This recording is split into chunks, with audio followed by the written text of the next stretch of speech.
Oke, baik sebelumnya selamat pagi dan selamat datang di event saya. Jadi ini adalah event personal saya gitu. Awalnya memang harusnya di Ars Academy, di komunitas. Cuma saya ngerasa bahwa saya tuh pengen ngobrol dengan follower saya sendiri itu dibandingkan yang komunitas. Karena minggu lalu sudah ngobrol sama komunitas. Dan sekarang mending ngobrol sama teman-teman yang ada di Instagram. Gitu. Jadi saya judulnya langsung aja belajar bareng saya gitu ya. Jadi saya nggak punya judul lain selain belajar bareng saya. Mungkin teman-teman kan sudah follow semua ya, mungkin di Instagram. Mungkin tapi saya bakal jelasin sedikit tentang personal saya. Nama saya Ren Saidi, sarjana pertanian. Jadi saya tuh lulus di Universitas Jember ya angkatan 2018 dari agroteknologi. Jadi saya tuh anak pertanian dan founder dari Ansa Academy. Mungkin ada yang sudah pernah ikut Ansa Academy ya. Jadi Ansa Academy ini adalah platform yang saya bentuk tahun 2021. Sebenarnya sudah rebranding 3 kali sih. Yang pertama tuh 2021 namanya Satu Frame Science. 2022 itu Mentoring Royhan. Baru tahun lalu itu Ansa Academy baru Juni ya, Juni sudah kurang lebih itu 4 tahun sih berjalannya gitu. Dan saya merupakan mahasiswa berprestasi Fakultas Pertanian Universitas Jember tahun 2021. Mungkin kita bakal ngobrol nih sampai jam 10.15 ya, 45 menit aja. Pas habis itu mungkin kita diskusi aja 45 menit ya, oke? Nah, jadi kalau kalian mungkin ada yang pengen jadi mawapres nggak? Pasti banyak yang pengen jadi mawapres ya. Sebagian besar kalau anak-anak mau ikut lomba itu ngarahnya ke sana gitu. Karena ini sama saya juga, karena dulu waktu maba, sebenarnya sebelum maba malah camaba ya. Dulu saya tuh sebenarnya pengennya masuk di hukum ya, atau di fakultas hukum atau di hubungan internasional.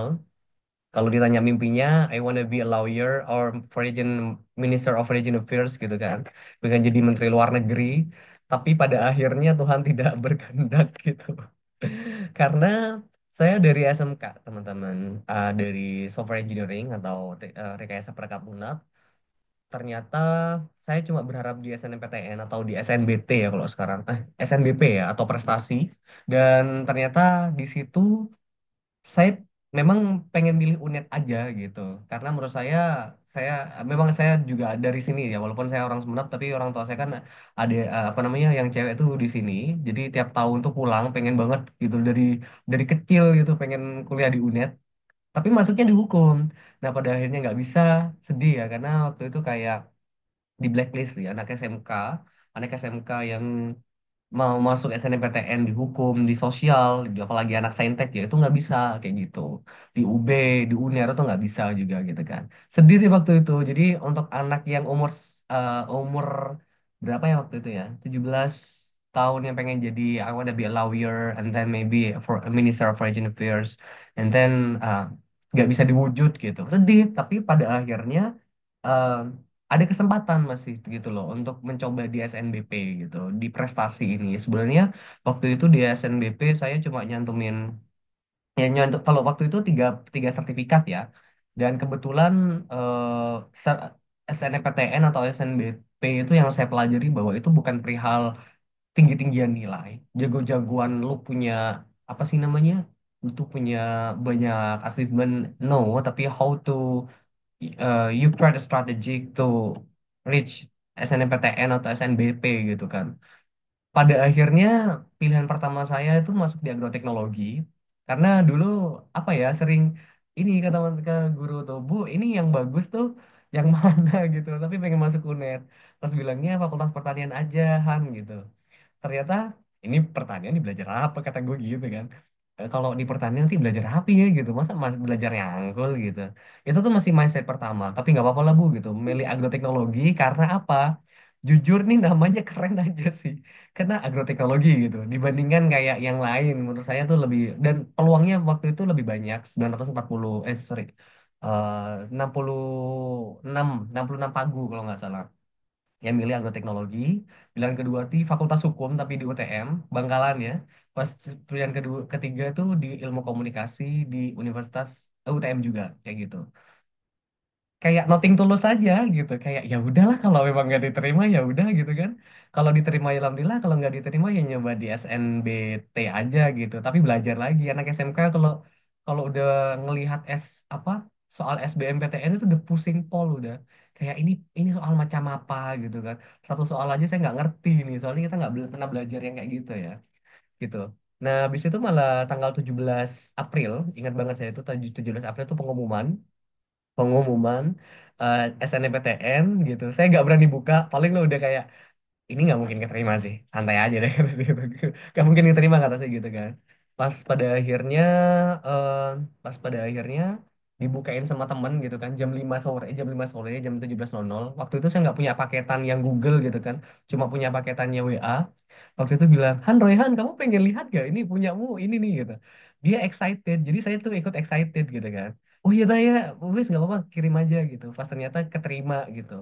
Jadi keterima tuh antara seneng gak seneng sih. Pertama senengnya, oke keterima, nggak usah apa namanya, nggak usah mikir mikir tulisan gitu kan. Tapi nggak senengnya adalah kayak ini kenapa ya kok masuk di pertanian gitu, agroteknologi. Kayak Tuhan kok kenapa kok nggak bantu saya masuk di hukum gitu. Padahal sebelumnya saya tuh basic-basicnya tuh memang di ini di apa sih namanya, di debat di Olimpiade PPKN gitu waktu SMK tuh seringan kayak gitu. Nah jadi kayak yang nggak sesuai passion sih di awal kata saya gitu. Cuman saya belajar waktu waktu mau masuk kuliah sekolah ya, waktu sekolah tuh saya tuh pengen banget masuk SMA. Ternyata Tuhan ngasih SMK, saya ngerasa bahwa oh ini mungkin jalannya kali ya gitu. Jadi kayak menerima aja waktu itu, menerima ya walaupun kayak yang ada film-film tentang hukum, tentang pengacara, tentang jadi dokter gitu kayak yang gitu. Mereka tuh kuliahnya lurus ya, maksudnya sesuai passion ya di situ. Tapi meyakinkan diri. Nah pada akhirnya saya merasa gini, saya tuh udah masuk agroteknologi di bulan April gitu kan. Saya tuh langsung cari H+2 setelah saya pengumuman tuh lomba apa sih yang sebenarnya itu bisa dicoba sebagai mahasiswa gitu kan dan bisa berkembang.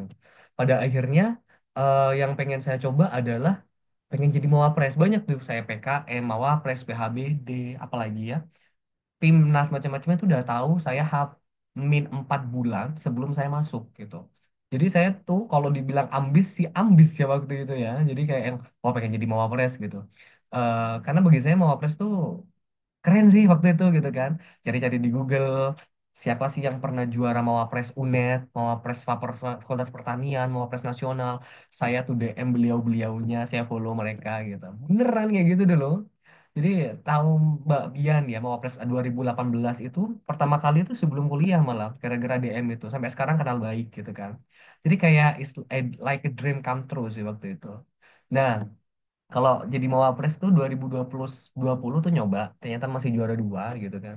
Pas nyoba di 2021 juara satu di tingkat fakultas, tapi di tingkat universitas ini memang masih ada yang lebih layak gitu. Lebih layak dibandingkan saya. Saya ini posisi keempat sih waktu 2021 itu. Karena mungkin ada yang lebih keren gitu. Jujur saya waktu 2021 tuh saya nggak punya international certificate sama sekali. Saya tuh sampai sekarang nggak TOEFL sama sekali loh, Rek. Beneran. Tapi saya bisa bahasa Inggris gitu. Jadi kalau kalian ngerasa bahwa I can describe myself gitu, I think itu itu bukan perihal lu nggak bisa, mungkin lu belum nyoba aja gitu. Jadi kalau di waktu itu saya belajar 2 poin sih 2021 ketika saya nggak menjadi Mawapres. Satu, eh, title tuh nggak mungkin salah memilih tuannya.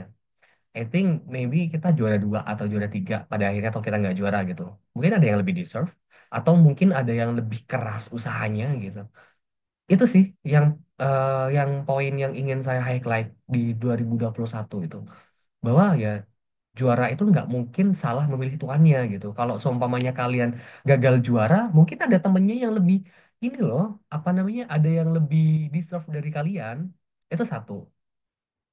Dan yang kedua, eh, saya belajar bahwa tidak harus jadi juara satu untuk tetap menyala gitu. Saya kan pada akhirnya saya menjadi juara empat, ya kan? Tapi saya bisa ngelibas yang juara 3, 2, 1 gitu kan. Untuk saat ini, saya berani bilang kayak gitu. Karena yang 3, 2, 1 udah nggak tahu udah di mana gitu. Mungkin mereka udah jalannya bukan di dunia sini gitu kan, di dunia akademis atau di mana gitu. Nah itu, jadi menurut saya Mawapres atau ajang pemilihan itu hanya sekedar jembatan kita loh. It's not final. Iya. But to create another story, itu yang saya buat bahwa ketika kita gagal tuh ya that's part of process gitu. Itu bagian dari proses dan ternyata gagal tuh perlu gitu loh. Nah, seperti itu. Jadi Itu poin dua yang sebenarnya saya pengen highlight ke teman-teman di awal, bahwa ikut lomba itu bukan perihal kita tuh menang atau kita tuh punya banyak piala, sertifikat, kita lebih keren dari yang lain. No. I wanna um, tell you that kalau seumpamanya kita just focus to reach atau ambitious, ya ambitious boleh sih. Saya malah dibilang ambitious person gitu. Saya adalah orang yang ambisius, but I think I can control, ya, I can control my ambitious when I was in maybe six semester maybe. Karena menurut gua kalau seumpamanya gua nggak bisa kontrol, gua terlalu lepas nih gitu. 2021 ngajarin saya tuh banyak hal sih. Maybe kalian bilang, Mas Royhan pernah nggak sih insecure? Oh my God, come on man. Gue adalah orang yang paling insecure sih waktu itu. I always compare myself with other people, apa better than me, especially in achievement, experiences maybe gitu kan. Dia tuh punya pengalaman keren banget, juaranya udah internasional dulu banyak gitu. Jadi ke overthinking gitu loh 2021 tuh. Tapi after uh, apa namanya announce gue masuk, saya tuh masuk di juara keempat gitu. Ada yang lebih keren dari gue mungkin, ada yang lebih deserve gitu. Saya belajar untuk menjadi stoik. Kalian tahu stoik gak sih? Stoikisme. Kalau kalian tahu namanya filosofi teras gitu. Ternyata menjadi personal yang lebih enjoy gitu kan. Always evaluate in every single competition, and then maybe kalian belajar tentang bagaimana apa namanya menjadi pribadi melalui kesalahan-kesalahan yang kalian lakukan itu lebih baik gitu loh. Dibandingkan kita ngerasa bahwa gue lebih baik dari dia ya gitu. Tapi gue lebih baik daripada gue kemarin ya kayak gitu. Itu beda banget sih. Gue belajar stoik dari 2022 dan ternyata itu lebih lebih enjoy gitu loh, Rek. Gitu ya. Semoga ini my experiences sebelumnya tuh bisa jadi gambaran bahwa competition is not just about competition, but how to build your relation, especially portfolio maybe. Oke lah ya, it maybe the first thing gitu, portfolio, CV. But kalau poin paling penting apa namanya ya bagi saya mengikuti banyak kompetisi itu adalah how to get a mature gitu, menjadi lebih dewasa sih dalam hal berpikir, mindset kayak gitu sih. Kalau kalian tanya, Mas punya banyak berapa gagalnya? Kalian kalau cuma gagal 10-20 kali, come on man. Saya tuh 180 kali gitu kan, 180 kali gitu. One I always proud of my failures gitu. Saya bangga dengan kegagalan itu karena kalau gagal itu adalah bagian dari proses. Berarti gue udah 180 kali berproses gitu. Itu adalah pola yang harus kita rubah, bahwa gagal itu awal-awal sedih sih oke lah ya. Kalau sedih oke lah ya kalau seumpamanya gagal gitu. But I think kalau always sadness in every uh, single competition ketika kalian gagal gitu, it's not good. You must evaluate gitu. Biar apa? Biar ke depannya tuh lebih baik gitu. Kompetisi selanjutnya lebih baik gitu ya. Itu itu masih sekedar motivasi aja ya. Itu masih belum masuk ke poinnya kita. Karena mungkin di sini saya harus sampaikan di poin itunya. Karena kalau kayak nggak sampaikan, kita itu belum ada gambaran gitu loh bahwa kompetisi itu bukannya sekedar ngejar juara aja sih di awal. Bagi saya itu kompetisi banyak poinnya yang didapat, relasi terutama portofolio oke lah ya, experiences, traveling misalnya juga. Ya kalau kalian suka traveling sih bisa banget ya kalau semuanya kegiatannya offline ya kayak gitu. Oke, mungkin kita bahas yang pertama tentang perspektif juri dalam menilai naskah, pembuatan judul esai, presentasi dalam lomba. Oke, perspektif juri dalam gini teman-teman. Saya tuh kemarin nilai lomba, minggu lalu nilai lomba, minggu depan nilai lagi. Jadi bulan ini saya tuh kurang lebih ada 6 lomba yang saya nilai. Tak debate, ada esai, karya tulis, BMC gitu loh. But uh, gimana sih perspektif dari judges gitu, panels dalam menilai naskah gitu kan? Ini yang menjadi poin penting sebenarnya, bahwa ketika kita merasa bahwa naskah kita bagus, tapi kok kita belum juara gitu kan, belum lolos finalis maybe. Apa sih yang sebenarnya salah atau kurang gitu? Mungkin ini bisa diperhatikan ya. Pertama, yang paling pertama kali, yang namanya lomba itu pasti ada tema sama subtemanya. Dan kebanyakan dari kalian itu ada yang tidak sesuai sama tema dan subtemanya. Oke lah, sesuai tema. Tapi subtemanya yang diambil misalnya sosial, ternyata dia masih ada nyerempet ke ekonominya, nyerempet ke pendidikan. Oh man, udah fokus aja gitu loh. Makanya ada namanya metode SMART, ada namanya specific, measurable, captable, realistic, time bound. Jadi poin pertama ada namanya specific ya. Spesifik itu harus spesifik masuk ke set subtemanya. Kalau semuanya kalian mau masuk ke ekonomi, udah fokus ke ekonominya aja. Nggak usah kemana-mana, udah cukup gitu loh. Kalau masih ekonomi, ekonomi aja gitu ya. Jadi harus sesuai dengan tema dan masuk temanya. Temanya tentang SDGs. SDGs maybe like a general theme ya. Tapi kalau kita membahas tentang yang specific theme gitu, misalnya kayak tentang revolusi industri gitu. Revolusi industri maybe you must create an idea how to include teknologi gitu kan, mengincludekan dari teknologi di sana ya, itu harus di sana gitu ya. Nah seperti itu, jadi harus sesuaiin sama tema dan subtema. Yang kedua, nah ini yang paling banyak, jujur saya sampai muak ya, gagasan. Esai karya tulis itu masuk ke gagasan. Ada beberapa ada beberapa ide ya, ada beberapa ide yang bentuknya riset. Itu udah salah. Kalau kalian riset ya, itu sudah masuk ke ranah penelitian. Misalnya apa judulnya? Pengaruh dampak efisiensi efektivitas, udah gitu. Misalnya, itu sudah masuk ke riset, itu udah salah. Kalian tuh mau kayak kemarin ya, kayak pengaruh penambahan gliserol mau kemana? Kalau kayak gitu kan udah salah di awal. Nah, jadi kita harus melihat bahwa gagasan yang judul yang kalian buat, ide yang kalian buat itu bukan riset, tapi bentuknya gagasan. Maksudnya gagasan sama riset tuh gimana, Mas? Oke, gagasan adalah solusi dari suatu permasalahan. Oke, there is a problem, ya, there is a problem. We give a solution with a problem is an idea.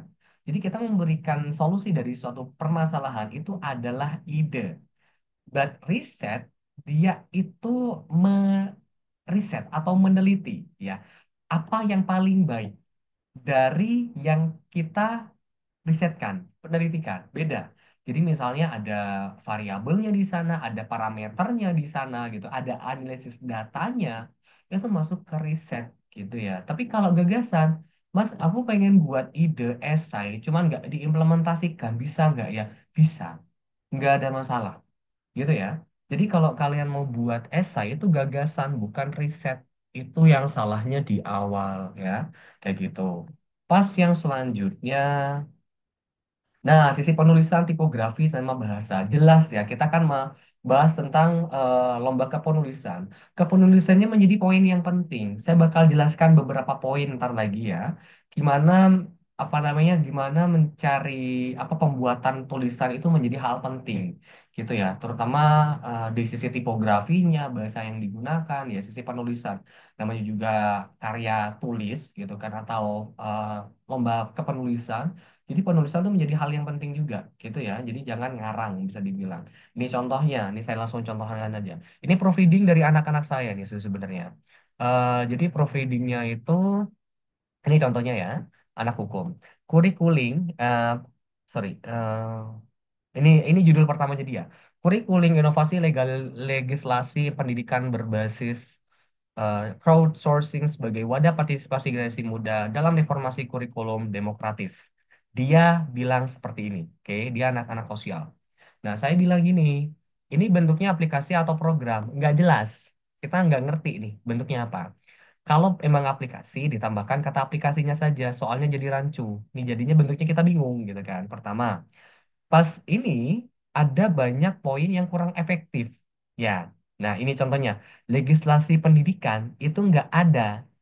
Adanya legislasi dalam pendidikan, tapi kan cuma kurang dalamnya doang. Tetap aja nggak bisa, gitu ya. Nah, pas ada namanya dalam reformasi kurikulum demokratis, itu nggak ada. Walaupun saya anak pertanian, tapi saya paham hukum. Mau hukum, sosial, pendidikan, saya sudah pernah main gitu loh. Dan di sini ada namanya, dia bilang yang atas ya, judul atasnya dia ya, judul yang atas ini. Dia bilangnya mudah dalam reformasi kurikulum demokratis. Itu kurang tepat. Nah, saya ubah judulnya dia, ya. Saya ubah judulnya dia.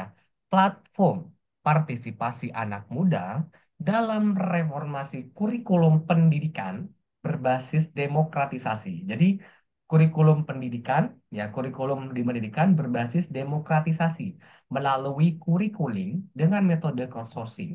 Lebih enak yang bawah begitu. Jadi kalau judul itu jangan kayak oh yang penting ada akronimnya. Yang penting udah nggak nyampe 20 kata.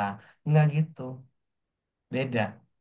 Jadi ini yang pertama dilihat sama juri ya dari judulnya. Judul judulnya elek gitu. Elek ini julek ya. Kalau semua jelek, pol gitu misalnya. Terus kita mau nilai apa? Kayak gitu ya. Jadi minta tolong judul itu harus menarik. Buat judul menarik, kita ada di part 2 ya, di part 2. Kalau rame part 2 ya. Jadi kalau semuanya apa namanya kalian masih ada di sini, ini part 2 kita bakal bahas tentang cara pembuatan si judulnya, oke. Yang kedua, nah ini contohnya. Balik lagi, esai ilmiah itu bentuknya gagas, itu adalah tulisan ilmiah. Nah, jangan terlalu banyak pertanyaan. Nih contohnya, apa jadinya jika suara-suara yang paling berdampak tidak sistem pendidikan mau kemana? Ini bukan tulisan opini, ini tulisan ilmiah, esai ilmiah, esai lomba. Jadi jangan terlalu banyak pertanyaan yang terlalu bermajas, bermetafora, berpersonifikasi macam-macam seperti itu. Nggak ada main. Kalau kalian mau buat yang tulisan non ilmiah, misalnya buat novel, buat opini pada akhirnya gitu kan ya, opini itu nggak ada masalah gitu. Tapi kalau seperti ini kurang tepat, oke, jadi kurang tepatnya di sini ya.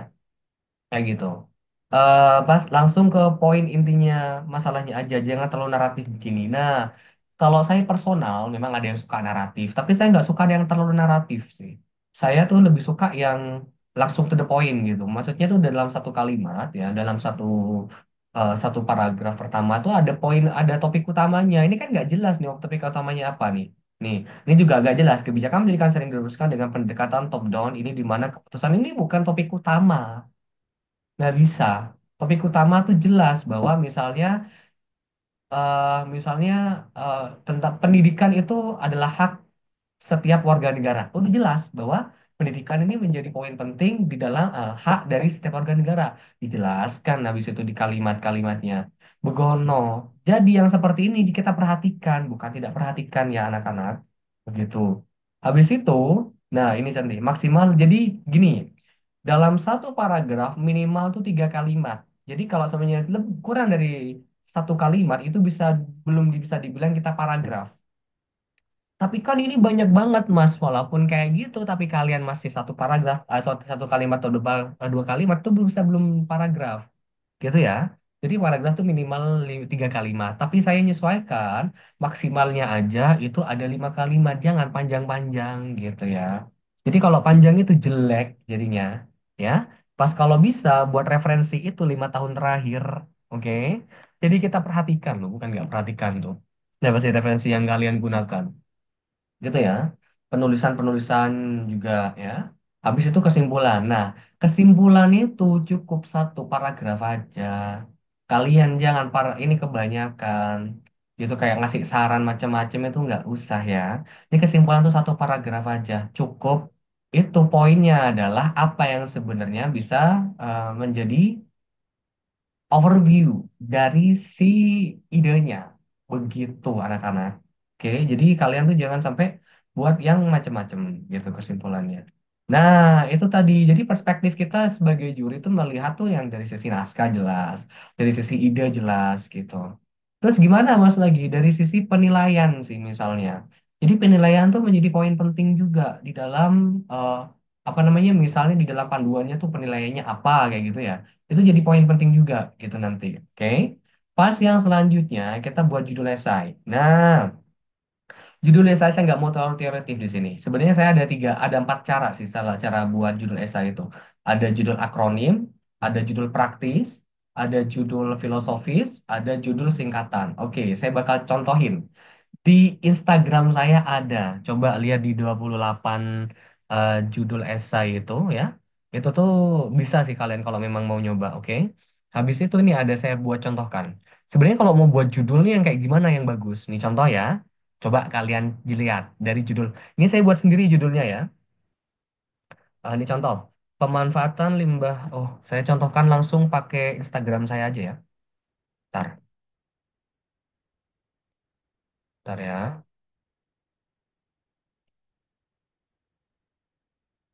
Kalian jangan keluar ya. Banyak juga anak-anak yang ikut ini. Iyalah mas, free mas. It's okay. Kalau free mah gasin ya. Oke, nggak apa. Kelihatan nggak? Sudah. Kelihatan ya? Kelihatan nggak? Guys, kelihatan. Oke. Iya Kak, Coba saya kelihatan. contohkan di sini dulu. Kak, gimana sih cara buat judul? Nah, jadi gini, cara buat judul itu sebenarnya bisa serandom itu gitu loh. Jadi nggak ya peton sendiri. Oh, kamu harus cari ini enggak. Tapi memang ada yang mungkin cari dari jurnal, apa referensi dari jurnal misalnya ya, referensi dari apa kayak gitu misalnya, itu bisa. Cuma di saya itu harus menganalisa dulu.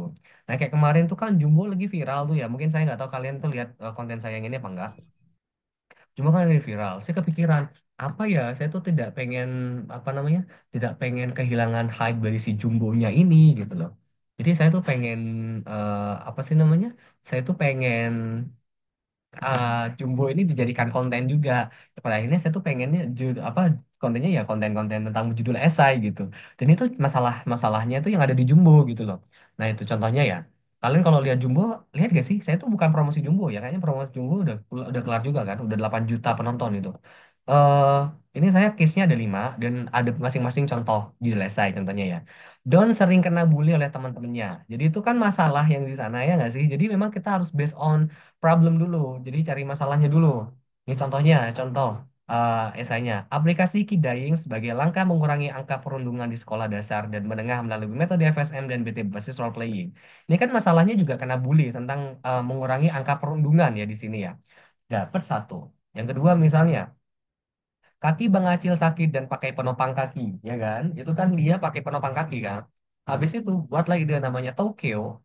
Tongkat kruk ergonomis inovasi alat tongkat kruk ketiak 1 meter dengan bentuk lipat ergonomis dengan pendekatan antropometri. Oke, pas ada masalah lagi. Buku Don hancur gara-gara direbut oleh Atta. Tahu nggak sih kalian desain yang mana bukunya Don itu ditarik sama Atta sampai hancur? Kepikiran saya tuh kayaknya tuh masalah deh. Katanya saya gitu kan. Ya udah, kenapa kita nggak buatin covernya lebih kuat lagi aja, biar bukunya itu nggak hancur gitu. Kasihan sama Donnya. Saya kepikiran kayak gitu. Nah, habis itu buatlah ide namanya cover Bunagon. Inovasi cover buku menggunakan limbah tebu dan serat ejeng gondok sebagai produk ramah lingkungan untuk memaksimalkan potensi produk pertanian. Oke. Selanjutnya, Don butuh support system dari lingkungannya. Nah ini Don butuh support system kan kayak yang selain dibully tadi, kayak banyak orang yang tidak percaya sama dia gitu loh. Nah, buatlah program namanya Support for Children untuk meningkatkan dukungan sosial masyarakat terhadap anak-anak berbasis proyek kolaboratif guna mendukung partisipasi lingkungan dalam tumbuh kembang anak. Dan yang terakhir, yang kalian tahu kalau Nurman tuh punya 3 embek kan? Enggak sih? Jadi kayak yang gimana sih kita maksimalin si embeknya Nurman ini gitu kan? Buatlah pakan aja kayak contohnya gitu kan. Habis itu buat namanya si balor, silase batang pisang dan daun kelor, optimalisasi produk pertanian sebagai silase pakan ternak kambing, guna meningkatkan masa tubuh kambing dan mengurangi biaya pakan di industri peternakan gitu. Jadi ini problemnya problem-problem umum gitu loh, problem-problem yang sebenarnya kita bisa bisa lihat di lingkungan gitu. Saya dari satu kali film itu bisa menganalisa gitu loh. Jadi yang paling penting di dalam suatu pembuatan judul adalah analisis gitu. Analisisnya di mana? Kalau ditanya, Mas, 5 judul ini berapa menit buatnya? Saya buat judul 5 ini 7 menit. Saya tuh hitung setiap pembuatan judul tuh saya hitung kayak yang beberapa nih gitu. Kok bisa cepet? Nggak tahu gitu. Cuma ada aja referensinya banyak di otak gitu loh. Nah seperti itu. Dan kita bisa based on journal itu bisa. Jadi kayak yang harus tapi novelty-nya harus jelas ya atau keterbaruannya ya kayak gitu. Ada yang lebih panjang, ada. Ini kan lebih ke banyak ya. Ini sebenarnya yang lebih apa sih namanya? Yang lebih sulit ya. Ini kalau nggak salah 10 gambaran judul juara esai ini saya kurang lebih 47 menit sih. Buat idenya nih 47, 47 44 saya lupa. Cuman ini coba kalian lihat ya, gimana sih cara judul ini, judul-judul yang saintek nih bisa banget kalau kalian mau lihat coba ya. Gitu. Ini Portable Mini Hydro Power sebagai alat untuk meningkatkan akses clean energy berbasis portable plan untuk mewujudkan sumber listrik alternatif di tingkat rumah tangga Indonesia. Gitu. Jadi kayak yang buatlah alat gitu kan. Habis itu judul kedua, aplikasi pintar Ayu Smart Detect dalam mendeteksi CO dan CO2 secara real time berbasis citra langit menggunakan sensor MQ135. Judul ketiga, integrasi shore dan scrubber and submarine connection pada kapal laut untuk mewujudkan kapal berbasis lingkungan eh, link di perairan. Judul keempat, Screen. Nah, ini saya apa namanya? Screen ini saya referensinya dari teman saya sih. Jadi dia tuh anak NTB tahun 2020. 2020 di sebelum corona itu juara satu ya di UIN Sunan Ampel. Ya, habis itu dia buat namanya Citolike. Ya, jadi dia tuh dari Mataram. Dia melihat bahwa di Mataram itu banyak apa namanya kayak limbah kulit udang gitu loh Rek, di sana, dan udang itu punya kandungan namanya kitosan. Nah, kitosan itu bisa digunakan untuk mengangkat lemak yang mana bisa dibuat untuk apa namanya untuk produk-produk kayak pencuci piring. Nah, dia bentuknya Citolite. Kalian kalau tahu Sunlight gitu kan ya, dia bentuknya krim. Sorry, dia bentuknya ini sih bentuknya light atau cair ya. Saya buat namanya Citoscreen. Jadi Citoscreen ini bentuknya krim gitu ya. Jadi kalau dia Citolike, saya Citoscreen. Pemanfaatan kitosan cengkang kerang hijau. Kalau dia itu buatnya dari udang, saya buatnya dari cengkang kerang hijau gitu kan. Gitu-gitu aja cari ide tuh. Sebagai pembersih piring ramah lingkungan dengan wangi berbagai citrus, nah dia nggak ada citrusnya. Nah, saya tambahin citrus untuk mengurangi penggunaan sabun kimia di tingkat rumah tangga gitu. Nah, saya fokusnya di mengurangi penggunaan sabun kimia, tapi dia fokusnya adalah memaksimalkan potensi si kulit udangnya. Nah, udah beda itu udah arahnya. Begitu ya. Jadi judul tuh sebenarnya kita harus banyak referensi begitu anak-anak. Nah, ini judul juga restorasi. Nah, kalian tahu kan restorasi? Restorasi kan kayak memperbaiki kembali gitu kan. Itu tulisannya tapi restorasi, SI gitu kan. Tapi ini di sini kan tulisannya SEA. SEA ini kan laut kan gitu. Jadi sebagai konsep kontrol dan monitoring daerah pesisir pantai. Nah, kalau C kan berarti laut kan? Ya nggak sih? Berbasis komunitas untuk meningkatkan peran sosial masyarakat dan kesadaran lingkungan laut gitu. Judul ke-6 bisa optimalisasi energi gelombang laut sebagai pembangkit listrik terbarukan serta mitigasi abrasi dengan metode oscillating water column daerah pesisir di Indonesia. Judul ketujuh, konsep pembangunan berwawasan lingkungan dengan optimalkan public space dengan senior sensor energy waste senses dengan tujuan zero emission. Nah, ini akronimnya ya, senses ini ya. Sensor energy waste. Gitu. Ngarang aja sih sebenarnya, tapi ya keren-keren aja sih. Gitu ya. Food Storage ID.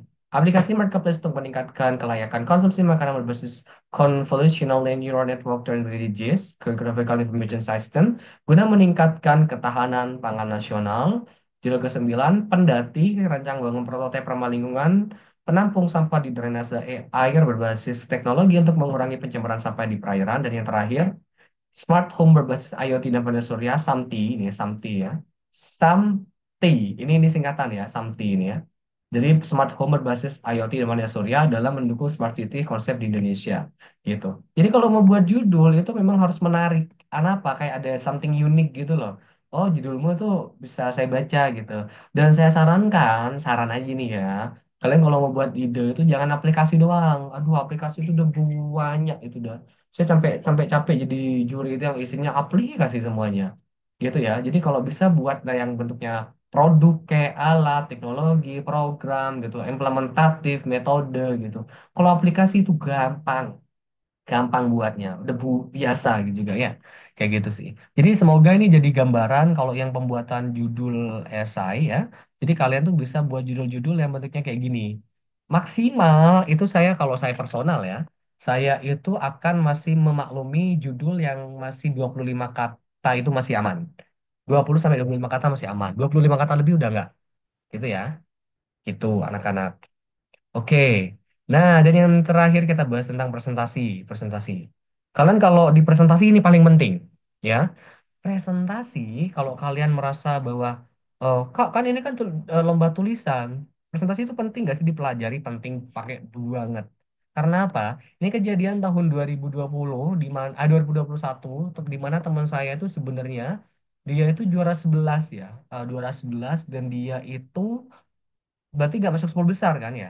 Habis itu ada yang nomor 9 tuh, yang dia itu withdraw. Berarti dia masuklah 10 besar.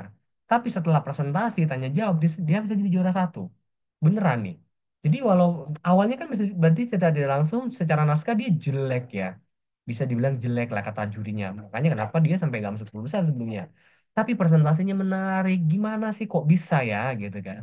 Nah, presentasi itu akan memberikan something yang different gitu ketika kita berbicara di depan para jurinya. Contoh yang pertama, kalau kita mau opening, ada dua poin yang berarti kalian bisa maksimalkan. Pertama, storytelling. Yang kedua, pakai quotes ya. Yang pertama, ini storytelling yang paling banyak digunakan sama anak-anak sih sebenarnya. Contoh, tahun lalu saya tuh saya mentoring ya. Di Ans Academy juga mentoring sebenarnya, mentoring esai ya. Saya mentoring anak-anak yang anak Pekalongan, anak SMA Pekalongan yang lomba di Unpad, dia juara satu. Dia ininya apa sih namanya? eh sorry sorry, dia itu presentasinya tuh pakai storytelling gitu. Dan idenya itu tentang bagaimana membuat metode untuk mengurangi penggunaan pewarna kimia di industri batik Pekalongan. Nah, dia storytellingnya gini. Halo, selamat pagi Dewan Juri serta para finalis yang berbahagia. Di sini kami dari Pekalongan. Ada yang pernah ke Pekalongan nggak?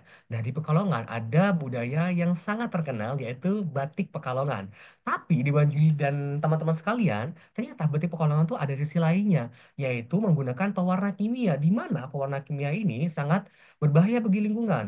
Pewarna kimia ini bla bla bla bla. Maka dari itu kami melakukan inisiatif untuk menanggulangi atau mengontrol penggunaan bahan kimia di industri batik Pekalongan yaitu menggunakan nah itu.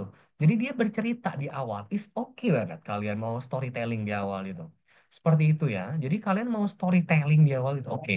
Terus yang kedua pakai quotes. Saya kebanyakan tuh kalau dulu pakai quotes sih. Contoh kayak yang misalnya kayak yang a wise man speaks because he has something to say, but a fool speaks because he has to say something. Contohnya kayak gitu ya. Jadi ada quotes, tapi quotesnya itu kalau bisa nyambung sama si ininya, si apa namanya, si idenya. Contoh, saya contohkan ya. Kalau contoh saya waktu saya itu presentasi. Contoh, Trader maintains a beautiful environment surrounding in which live. Daniel McGill. Assalamualaikum warahmatullahi wabarakatuh. Selamat pagi dan salam sejahtera bagi kita semua. Salam Om Swastiastu, Namo Buddhaya, salam kebajikan. Dewan juri serta para finalis yang berbahagia, saya Royhan Saidi akan mempresentasikan hasil dari esai yang telah saya buat dengan judul bla bla bla bla. Dewan juri, sebelum memasuki ranah lebih jauh, izinkanlah saya memberikan latar belakang mengapa saya mengambil ide ini. Dewan juri. Nah, contoh kayak gitu. Jadi itu gak ada masalah. Jadi kalau bisa, memang di awal tuh ada namanya first impression. Ya, first impression tuh akan memberikan kesan bahwa, oh keren banget nih anak, kayak gitu ya. Nah, seperti itu. Jadi ada namanya first impression. Dan yang kedua, kalian kalau bisa, ya, kalau bisa nih. Kalau bisa coba eh, nanti buat yang presentasi ada yang namanya dinamika. Jadi dinamika tuh nggak hanya di sisi musik atau di sisi seni, tapi kalau dalam presentasi dia juga ada namanya juga retorika. Retorika tuh how to persuade others. Bagaimana kita mempengaruhi orang lain. Jadi misalnya kita tuh mau jualan nih, misalnya mau jualan coklat misalnya gitu. Orang ini nggak suka coklat.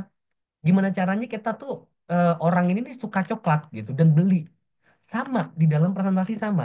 Kita menawarkan our idea in front of the judges, the audience, and then mereka tuh how to pursue gitu, the others, especially the judges gitu. Mereka tuh memahami tentang ide kita dan mereka tuh mengerti gitu kan, dan mereka mengiyakan ide kita gitu. Poinnya di sana. Kalau kalian masih belum bisa mempersuasi, especially the judges gitu, masih belum masuk di situ. Nah, itu ya. Jadi gimana sih caranya mempersuasi? Ya gimana gimana lah gitu loh. Jadi caranya adalah menekankan banyak poin dan jangan ragu-ragu kalau kalian menyampaikan. Kalau misalnya kalian ragu tuh kelihatan masa iya sih. Jadi kita harus berikan sinyal sampai jurinya ngangguk-ngangguk. Oh iya juga ya, bener ya gitu. Jadi kalau seumpamanya dia mangguk-ngangguk, berarti udah bener nih jalannya kalian. Kayak gitu ya. Jadi kalau seumpamanya kalian nanti presentasi di depan para juri dan dianya itu sampai, oh ya ya ya ya ya betul betul. Oh, oke oke gitu. Itu udah berarti oh bener nih, dia mengerti nih. Kita satu frekuensi, satu frame lah bisa dibilang. Begitu ya, Rek. Jadi kalian bisa pakai dua storytelling sama quotes. Nah nanti kalau kalian mau kayak tadi dinamika. Jadi contohnya gini. Contohnya itu kayak yang jangan Assalamualaikum warahmatullahi wabarakatuh. Selamat pagi dan salam sejahtera bagi kita semua. Salam Om Swastiastu. Namo Buddhaya, salam kebajikan. Itu flat. Kita ubah yang namanya mimik wajah. Nah, di sini kan saya melihat si ini kan, melihat si siapa namanya si kamera kan. Jadi kalau kalian walaupun online, kalian lihat kameranya, lihat kameranya. Jadi tatap kameranya, jangan ke atas. Kebanyakan ketika saya online, mereka tuh masih gini, nggak ada burung di kamarnya kalian, gitu ya. Jadi kalian tuh, jadi kalian tuh eh, fokus aja di depan. Contohnya. Create and maintains a beautiful environment and surrounding in which live. Daniel Mekiel. Assalamualaikum warahmatullahi wabarakatuh. Selamat pagi dan salam sejahtera. Bagi kita semua, salam Om Swastiastu, Namo Buddhaya, salam kebajikan. Dewan juri, serta para finalis yang berbahagia. Itu kan ada yang namanya kayak yang tiba timbul timbul hilang kan. Itu namanya dinamika. Di dalam dinamika lagu ada namanya askendro, ada namanya deskendro. Askendro itu ada dari kecil ke besar, gitu kan. Tapi kalau ada skandal dari besar ke kecil, gitu. Keindahan sebuah lagu ya itu jangan flat, tapi bagaimana memainkan dinamikanya yang jelas gitu. Nah makanya di dalam presentasi misalnya 10 menit kalian tuh jangan ngegas terus, der. That's not good. But how you give like an aesthetic statement uh, between your presentation gitu kan, itu tuh bagus banget sih sebenarnya. Jadi saran saya kita perlu bermain di dalam presentasi. Karena ketika kalian punya presentasi good presentation, oh man, come on, your opportunity to win the competition, to winning the competition tuh lebih besar banget. Oke, jadi gitu. And then the point is you must increase your confidence, especially ya, meningkatkan kepercayaan diri. Something yang harus saya bilang ke teman saya ya, itu 2021. Saya bilang gini, ini esai saya sama tim. Saya tuh sebenarnya kalau esai tuh seringan sendirian ya, individual. Dan saya bilang gini ke dia, kamu yakin nggak kita bakal juara? Gak tahu sih mas, kayaknya nggak. Kalau kamu nggak yakin kita pulang aja. Dirimu aja nggak yakin kita menang, apalagi dewan jurinya. Itu yang saya bilang, gitu. Dan saya bilang, kalau kita nggak yakin kita pulang aja ya, mumpung belum presentasi kita gitu. Jadi di awal mindset dan mental harus dibentuk. Kalau lu cuma ikut kompetisi, cuma cari pengalaman misalnya ya, cari relasi, no man, come on, jangan ikut kompetisi doang. Banyak cara untuk cari pengalaman dan ini. Kita ikut kompetisi, kita harus juara. Ambisius itu harus ada sebelum yang namanya kompetisi presentasi itu ada gitu loh. Nah itu sih. Jadi ketika saya bilang ke teman saya itu, kita juara dua loh. Dapat piala kita pulang. Selain kita dapat pengalaman, kita teman baru gitu kan. Ada relasi, kita dapat juara juga. Senang. Dibandingkan kita nggak dapat juara. Nah kayak gitu. Jadi di awal mindsetnya harus dirubah. I don't just search relation atau portfolio experiences gitu. No man. Kita harus harus apa sih namanya? Harus bisa juara kalau bisa. Kalian kan harus ngebanggain kampus kalian gitu. Bukan cari pengalaman doang, ya. Itu sih poinnya. Semoga bisa jadi gambaran gitu ya. Oke, nah kalau kalian mau buat PowerPoint, ini saran saya, PowerPoint itu nggak usah yang terlalu naratif banyak banget gitu ya. Kalian ini punya anak saya yang tadi yang Pekalongan ya. Jadi dia tuh di awal covernya itu di tentang Pekalongan-Pekalongan kayak gini sih. Dia malah storytelling di awal gitu. Habis itu jangan basicnya putih nggak apa-apa. Saya ini ngasih tahu the basic basic putih nggak apa-apa. Dikasih logo nih, kasih logo ya nggak apa harus. Habis itu kasih nomor halaman sih saran saya tuh. Karena biar lebih jelas gitu nanti di mana. Jangan terlalu banyak naratif, poin-poin aja karena poin-poin yang harus dimaksimalkan ya seperti itu. Nah, ini pengalaman saya sih waktu saya kuliah. Saya nggak tahu ini udah ini setiap saya ikut jadi pemateri ini pasti saya sombongkan. Gak apa-apa lah ya. Semoga anak-anak ini adalah my experiences when I was in college life, baby. This is my first apa namanya piala ya di waktu saya kuliah. Jadi ini sama ini tuh satu apa namanya satu hari sebenarnya. Although in my university, but this is national level. uh, gue ngalahin Mawapres Nasional, finalis Mawapres Nasional, agak kaget gitu. Dan kayak ini Mawapres Nasional dari PPNS yang juara tiga tuh dari ITS, yang harapan satu dari Unhas gitu. Dan gue ngalahin mereka nih kayak, oh man gitu, this is like a dream, bisa ngalahin ini gitu kan. Pas ini ini Hamin tiga sebelum corona di UIN Senen Ampel ini juara tiga SI sih ya. Ini juara dua LKTI, LKTI di UNESA. Ini yang Yain Madura. Ini teman saya tadi yang saya bilang, lu kalau nggak percaya, mending pulang aja deh gitu kan. Ini sama debat juga saya gitu. Jadi saya tuh nggak hanya di lomba kepenulisan, saya semuanya dicoba. Salah satunya di BED. Saya juga apa namanya, kalau kalian memang mau ngundang gue ya, mana promosi di terakhir, mengundang sebagai pemateri juri, bisa hubungi aja langsung di DM atau WA ya nanti ya, kayak gitu. Oke, guys, kalau memang seperti ini, berarti kita langsung masuk ke tahap ini ya.